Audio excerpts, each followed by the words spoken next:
By the 1990s, Mega Man had become a household name along with the video game greats such as Mario and John Cheetah Man. I don't know a single kid who didn't wear their father's fleshlight as a buster gun and pretend to be the Blue Bomber. But after 598 games, Capcom realized they couldn't just keep selling us Mega Man Soccer, and it was time to deviate from the standard jump and shoot formula. Lucky for them, in 1996, Japanese developer and Nintendo god Shigeru Miyamoto just invented the third dimension and plopped their flagship Mario into it. What if we can put Mega Man into this third dimension and he can jump and shoot in 3D, said Capcom. What if it was more than jumping and shooting, rebutted Keiji Inafune. And 1 year later, they made Mega Man into a dungeon-crawling, open-world action RPG with a priority on storytelling, excuse me? December of 1997, Rockman Dash, or Mega Man Legends as it's known overseas, was released to the world with a resounding meh. Critically, it was okay. Sales-wise, not so much. Now, it was 1997, 3D was still in its infancy, and of course growing pains are bound to happen unless your name is Mario. But did it really warrant some of that acrid hate that it got? Oh fuck, it has a color palette? Even in modern times, I mean, top 10 worst 2D to 3D games? No Bubsy 3D? Today, I'm here to look at a classic, Mega Man Legends. This is a bit different from my normal videos, so I can't say hit that like and subscribe button if you want to see more, because I don't know if I will do more, but do it anyway. In a world covered by endless water, people are forced to eke out a living on the small patches of land that remain above the sea. It appears I was in error assuming that a bureaucratic model such as myself would be able to best you in hand-to-hand combat. This is all you're doing. If it weren't for you, this would not have happened. Listen up, everybody! Take everything of value that isn't nailed down, you hear me? Whenever the master looked at me, I detected a sadness in his eyes. The more I obeyed the system, the sadder he seemed. The year is 20 in a water world dystopian future where the Great Flood has left all but a few small patches of land above the sea. Explorers called diggers travel from island to island in their skyships to explore the ruins for refractors, the MacGuffins of this world, as a source of energy so civilization can survive. The promise of a legendary treasure called the Mother Lode has piqued the interest of these diggers, including Mega Man Volnut, his spotter Roll Casket, her grandfather Barrel, and Monkey.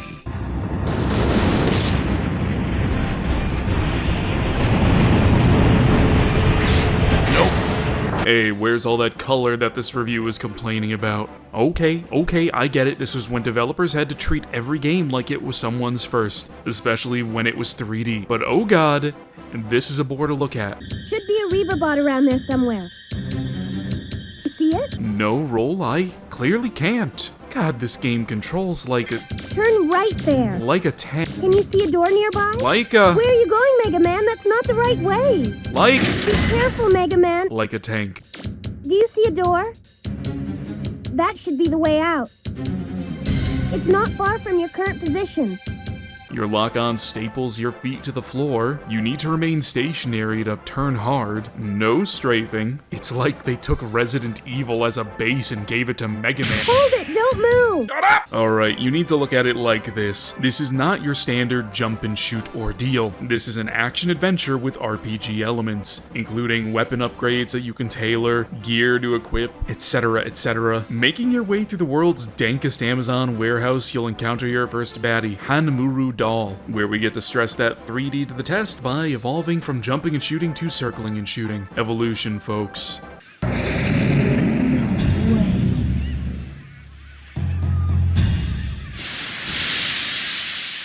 See ya!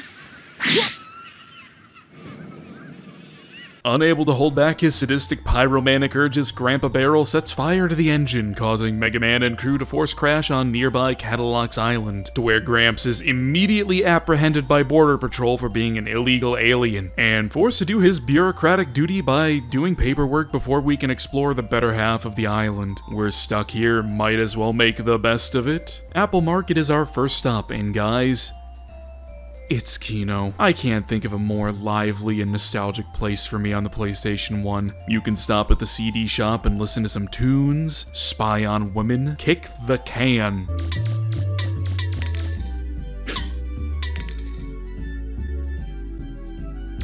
and beat your mega dick to some mega porn in the corner. But we're here on a mission. Fix our ship, get Gramps, get the hell out. So why not try our luck at the junk shop?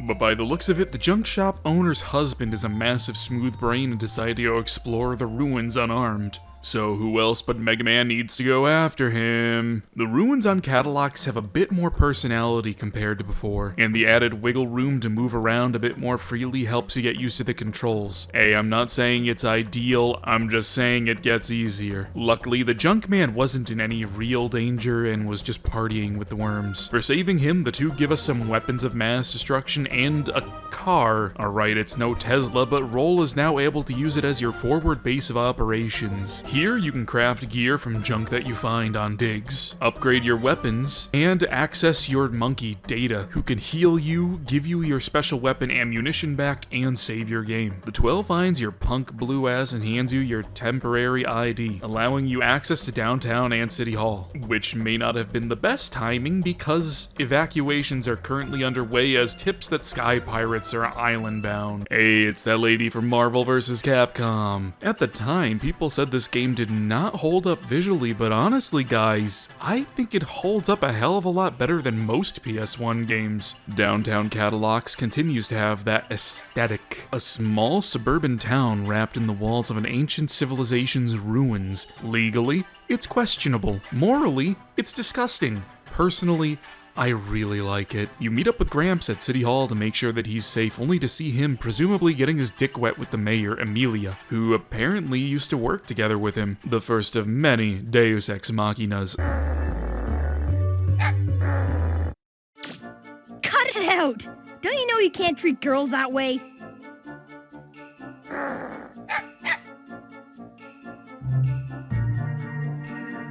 You alright? Feeling something in that bolted chastity belt of yours, ma'am? Seeing as the coast is clear, you make your way back to Roll and— Psych! We're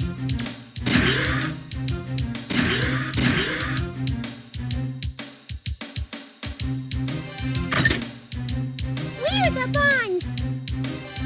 We're pirates! You better watch out for us! We're not gonna let you through. So there. We'll be in big trouble if we let anyone through. Miss Tron will punish us.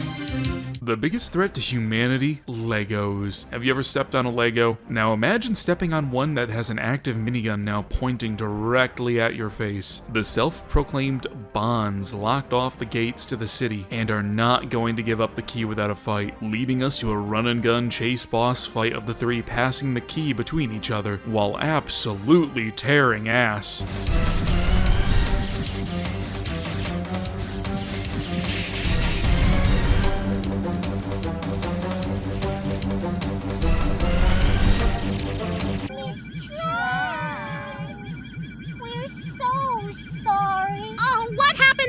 I can't take my eyes off you for a second, can I? Just you wait till we get back. You're in a lot of trouble. Oh, no. Who was that?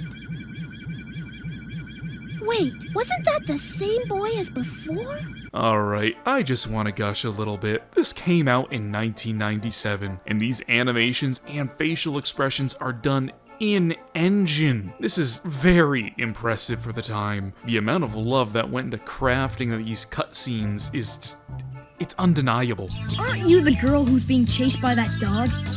Shut up! Meet Tron Bond, the middle sibling of the Bonds and mother to the Servbots. She has a hot head, hot temper, and a hairstyle that makes Mega Salamance quake. And despite having a bit of a crush on Mega Man, she will not hesitate to load this 14-year-old boy's bussy with lead from the guns on her robot Ferdinand. This is a major step up from the Hanmuru doll in terms of a boss fight. Decently telegraphed attacks making it more of a bullet hell light. Bombs creating small AoEs if you don't take cover, and cover can be destroyed as buildings in the city get leveled.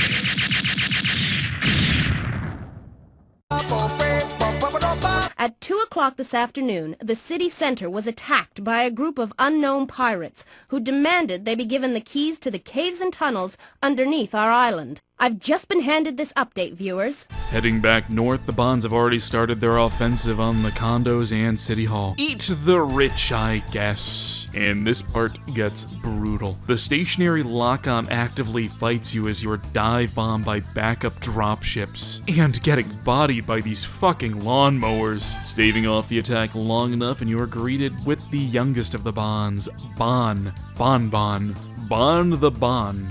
And just stay under him. The giant baby orange man can't really do much. Otherwise, you're getting these milkies. Hey, look at the clock! It's almost time for my favorite show! I almost missed it! Knowing they weren't going to get the keys to the island's subgate, the Bonds had already pushed north into Closer Woods, where they've already started to dig beneath one of Kattelox's major ruins. They mean business. Look at their peak German engineering.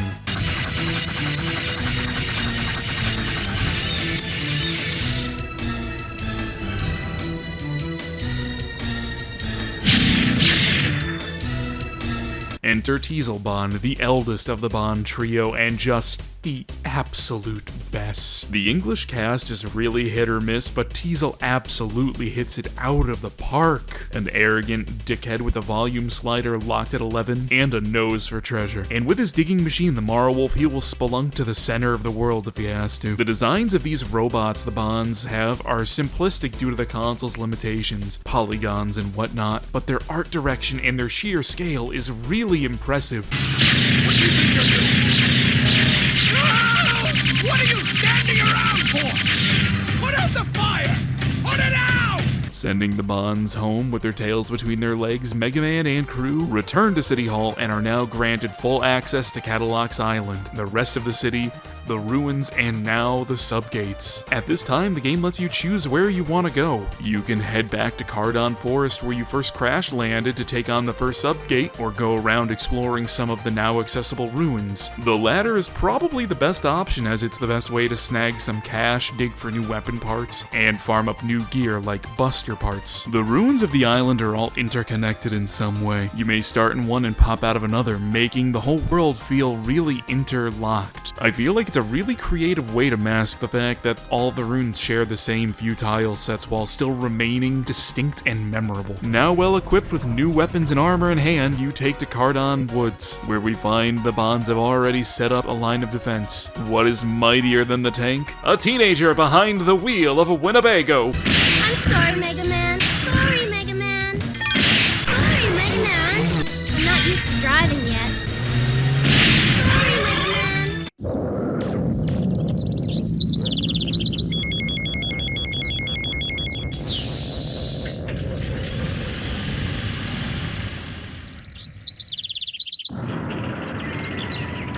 You can tell this ruin is special because it's blue. Subgates are less of a straightforward dungeon and more of an exploration-based maze with small puzzles along the way. Find the 3 starter keys to lower the barrier to the refractor shard and hope you don't get impaled like last time. Remember the first time you went on a dig, Mega Man? I wasn't used to being a spotter, and you ended up getting lost underground for 3 days. Remember? Cute.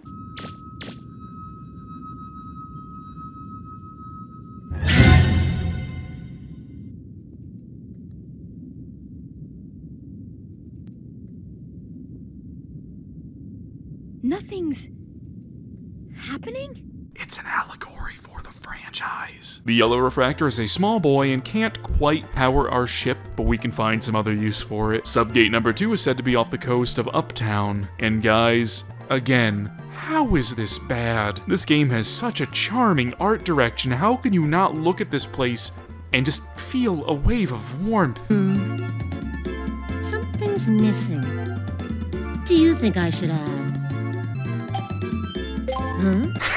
Now how are we gonna get to the gate? I'm just a mega bitch and I can't swim. Well, lucky for us, Deus Ex Machina number 2 strikes and our refractor just so happens to be the right size to fix the one and only remaining boat at the wharf. Well, how about that? Someone's been taking really good care of this boat. There! Whoa? Do you really think you should be doing that? Would you look at this ending? And what do you think you're doing, Huh? Impressed by our work, Boatman Wiley lets us use his boat to get out to the island whenever we want. Glad to see you turn over a new leaf, bud. You really love machines, don't you? I can tell just by looking at your face. Well, your face. It's covered with grease. Yep, they don't know when to quit. The lake is now under siege as the Bonds plan to use their submersibles to break into the subrunes from below. Aerial superiority, torpedoes, high in numbers, they really stepped up their game this time. This is when gear really comes into play as the game shows you the importance of speccing your gun for range, if not using a high-range special weapon like the Powered Buster. Holding off and protecting the boat long enough, the Three Stooges finally come out of hiding in the world's most intimidating robot. All right, men, concentrate your fire on the blue boy. Blow him and his little toy boat out of the water.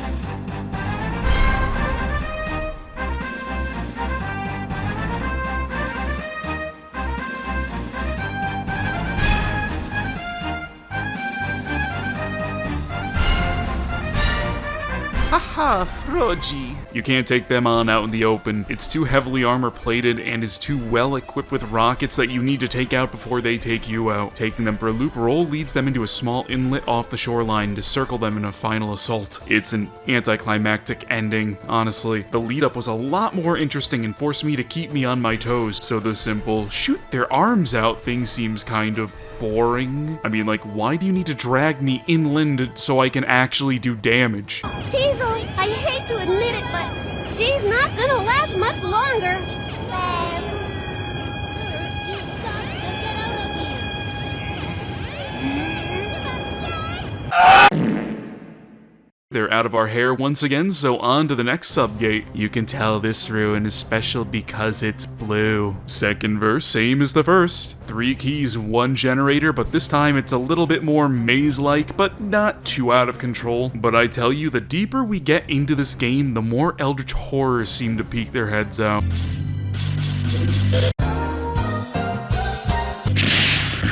Holy shit! 2 for 2. Okay. Mega Man, I'm picking up a Reaverbot signal. It came out of nowhere. It's a I cannot hold it in anymore. I just wanna...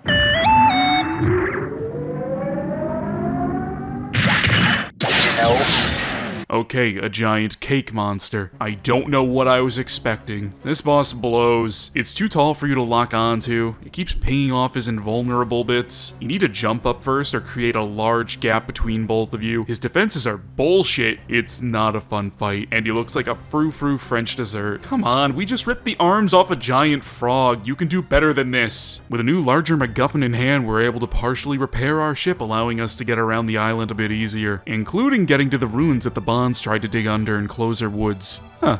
Neat. At this point, you should have access to a good number of special weapons and even different ways of traversal. The jet skates are a form of getting around quickly in wide open areas rather using the cumbersome fast travel system of call and roll for an Uber. The spring shoes allow you to jump higher, making a bunch of content and past runes that were just out of reach accessible. While not mandatory, it nets you a good amount of goodies and handsomely rewards you for exploration, usually with a new weapon piece or a buster component. There really is a lot to this game, and I'm kind of just skimming by it at this point. When I say that this is an RPG, I mean that it's not just haha funny stats on paper. I mean, it's an actual world that people live in and that have quests to be done. The further you go along in the game, people will comment on recent events like taking out the pirates in the bay or your ship being repaired. You can help the town thugs build a clubhouse on the outskirt of town and evolve it into a real man cave. The damages the Bonds did can be repaired and the townspeople will comment on it with your good deeds. There's a quest involving and helping a museum curator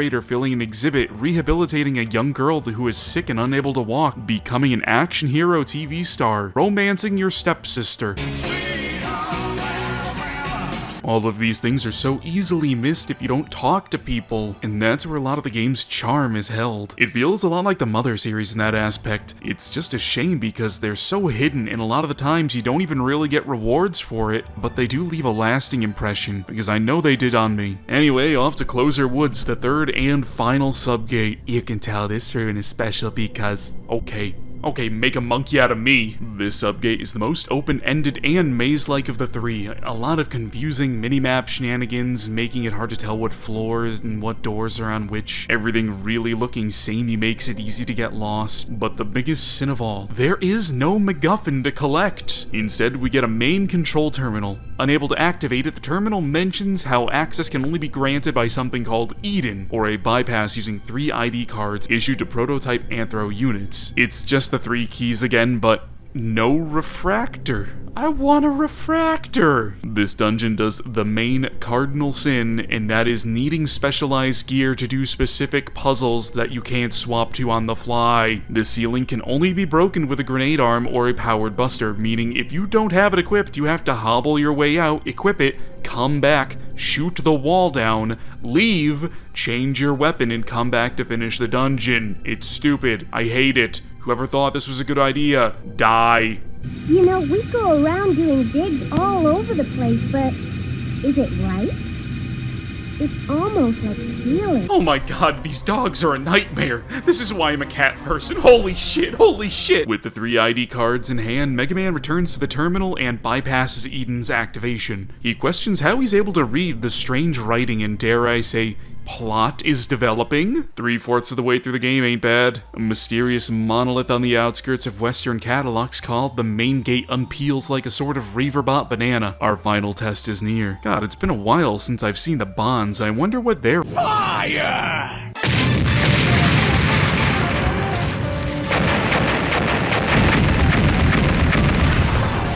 We don't stand a chance out here. We'll have to try and hide in the clouds. With the main gate open and wanting 0 chance of us interfering with their digs, they brought out the big guns, their ship at the Gesellschaft. A constant barrage of Drox and bombs flinging your way as you whittle down this massive defensive ship. It's a pretty tense fight, but the downtime between your ship changing positions has a lot of dead space taking up much needed momentum. Out of the explosion comes the Fuckwolf. These fucking names, man. Piloted by the absolutely pissed Tron and injured Teasel. Man, I'd be pissed too. If you played the prequel game to this, you'd probably see why. Fuckwolf, God, do they really need to call it that? Has just as much firepower as the main ship with guided missiles and machine guns, but now with added mobility. If you don't have range and aren't quick to take out those missiles, you're as good as fucked.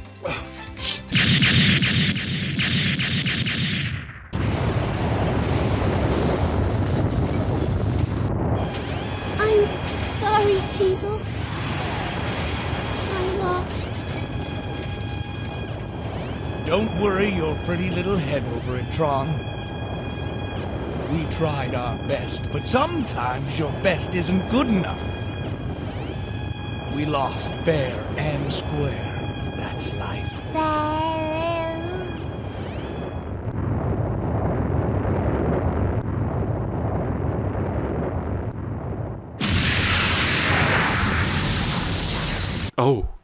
Oh god, they're dead. They're actually dead. Holy shit. They are dead. There is no surviving that. They're just dead. I'm gonna go watch my stepsister undress now. Hey, what do you think you're doing? Oops. Eastern Kattelox is a desolate old city converted into a storage unit and power plant facility. It's populated mainly by the construction workers and a bunch of pissed off dogs. A quick trip through here to the north finds yourself at the mouth of the main gate. A massive spiral going down deeper and deeper, poking deeper you. Oh, you son of a bitch. A terminal is found deep in the main gate's central hub. The central gate allowing you to go deeper being locked off and needing access from Eden once again. But access can be overwritten by, surprise surprise, 3 keys. This being the Watcher, Sleeper, and Dreamer keys. These can be obtained by unlocking sub-cities beneath the island, home to the prototype Anthro units or original humans of the island. Taking the elevator up to the surface, you find yourself back in Eastern Kattelox, and oh no, I wonder who could have possibly put this massive robot here. Do you know what happened to us thanks to you? I thought I was going to die! Huh? You're alive! That's wonderful! And like that, 100 shipping fix were made. Somehow the Bond survived 2 explosions and a 10,000 plus foot drop unscathed, but alright, whatever. Teasel isn't impressed, but Tron seems more than relieved that she gets to try out a new robot on you. Masochistic cunt. Theodore Bruno, by far the most brutal fight so far. Homing lasers, rockets, bombs shooting out of his feet, constantly destroying cover, a health bar that I can use to scratch my back. This shit is bananas. And it is awesome. Yeah, you good, bro? Teasel finally comes to terms with the fact that he had met his match, to the dismay of his brother and sister. Wanting to put it all in the past and forget about the happenings on Kattelox Island, Teasel and team walks off, never to see Mega Man again. Then, does this mean I'll never see him again? Tron. Once he finds the treasure, we'll wait for our chance and take it from him. What? Oh, you cheeky bastard. Uptown Sub-City gives the first glimpse at the original Kattelox, and you guessed it, more eldritch abominations. Being populated by Reaverbots, this implies that the people of the island are in some way descendants of these semi-robotic, semi-organic creatures. Shoot the robot poop machine and grab the key. Downtown Sub-City has massive bipedal Reaverbots and armored quadrupeds lining the streets and alleyways. With bullets and bombs flying everywhere, make use of that cover and grab that second key. The third one in Old Town is more of the last, but using the bipedal satellite robots. Easy enough if you take out the controllers first. Huh? There's some writing. Watcher. What is that supposed to mean? Gee, I wonder. What's happening to me? This is the first time I've ever been here, but I feel like I've seen this before. Something is telling me there's danger here, that it shouldn't be opened. Out comes the self-proclaimed Mega Man Juno, a bureaucratic unit held beneath Kattelox Island in slumber, until he is awakened at the request of a higher class unit or Eden, for the sole purpose of population control. He confides to Mega Man that his name is Mega Man Trigger, a purifier unit of Eden who suffers memory loss. Juno misinterprets his awakening as the dinner bell being rung and gains clearance from Eden to begin the carbon reinitialization program, a suborbital bombardment to purge the carbons or the people of the island. In other words, fearing Trigger will get in his way, Juno apprehends Mega Man. Luckily, the Bonds, being the greedy shekel peddlers they are, follow our hero down, and Tron, being the expert mechanist, Like this! oh, now that's a big MacGuffin. One last boss to go. Mega Man Juno is hellbent on purging what life is left on the island, and with his floaty exploding arms, disco lasers, and full-body torpedo strikes, God, I just realized how stupid this boss sounds. He is well within his rights to fight another unit if it means to go through with his primary function. No! You were nearly successful in terminating my life support subroutine functions. But do not be disappointed. It appears it will take longer than anticipated for Eden to reach its optimal altitude. If you can terminate me before then, you will be able to stop it. Assuming you are capable of deactivating me.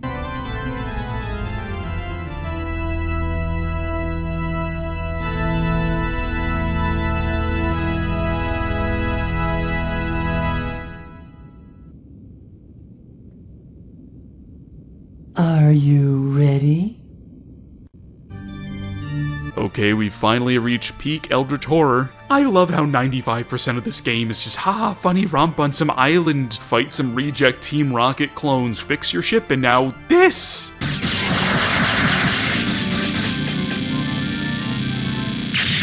Juno is stomped, and right before his death, he backs up his data to Eden's central core, and all hope is lost. What should I do? Interrupt command. Priority command rerouted to Purifier First Class Mega Man Trigger. Under suspicion of malfunction, Bureaucratic Model 3rd Class Juno has been deactivated by Mega Man Trigger as per Ordinance 103. Mega Man Trigger hereby requests the indefinite postponement of the previous reinitialization order and the deletion of Bureaucratic Model Juno's backup data.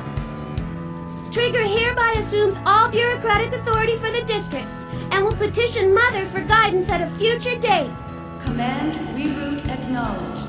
Priority given to Purifier First Class's command. What the fuck? In a striking case of Deus Ex Machina 3, Data reveals that he is the backup unit of Mega Man Trigger created by Mother, but a monkey. Using Mega Man's clearance as a first-class purifier unit, Data is able to stop the carbon reinitialization program by postponing it like some sort of bad Windows update. With the cruise ship finally restored and all of your goodbyes said to the island's inhabitants, you fly off into the horizon, hopeful about the future. And that is Mega Man Legends, a clunky and awkward yet incredibly fun and charming romp, flipping the Mega Man formula you know and turning it into something that isn't a game of soccer. I can see the criticisms, but there is an incredible groundwork here for a future game, which it definitely needs. Are there others like Juno? How did Trigger lose his memories? What is a mother? Purifier unit? Bureaucratic unit? What are the carbons? Where are Roll's parents? What are the bonds going to do? Luckily, we didn't have to wait long, as it just took 2 years to get Mega Man Legends 2 on the PlayStation 1. I wonder how that went.